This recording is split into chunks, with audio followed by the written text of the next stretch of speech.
Lunes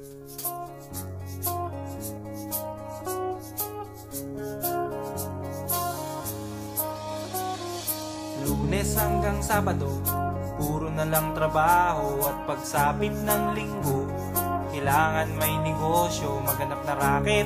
At bakit? Para laging may laman ng aking wallet. Ang pangit ng laging nakasabit. Bitin sa hangin ang bukas pag walang makain. Wag na akong tanungin kung may bigas pang isasaing. Sakit na isipin, taas na ng bilihin. Pilitin mong abutin, kita mo makakaraos din. Oh yeah, oh yeah.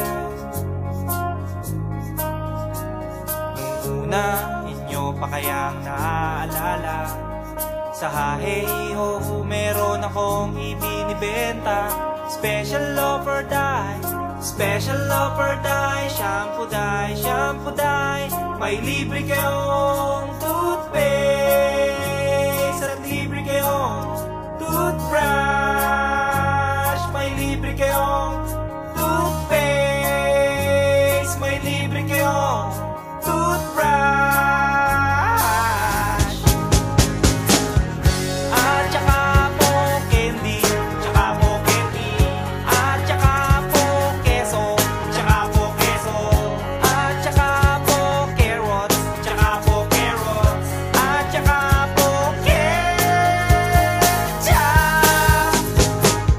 Kaya ngayon, eto na naman ako, nagbi-business ng kung ano-ano. Merong ballpen, pentel pen, at pwede mo rin akong maging boyfriend. Basta't 7, uuwi na ako sa amin, kasi meron pa akong gagawin. Magpapasuso nitong alaga kong tuta. Palusok, mabait, patigla. Uy, merong isang chick, gusto niya raw akong mami. Murder siya sa akin at bibili ng meat.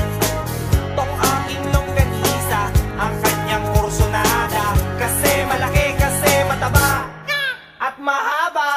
Ako'y kanyang niyaya doon sa kanila. Wag daw akong mahiya, siya'y nag-iisa. Uli ka na, patitikim ko na. O sige na, o sige na, o malapit na. O eto na, ilalabas ko na. O eto na, nako, o tinda kong longganisa. O tinda ko, o tinda ko. O tinda kong longganisa. O tinda ko, o tinda ko.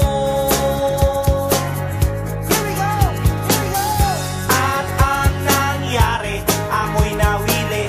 Pakwento siya kasi at hindi corny. Ginawa ko ng lahat sa kanya at wala ng boundary.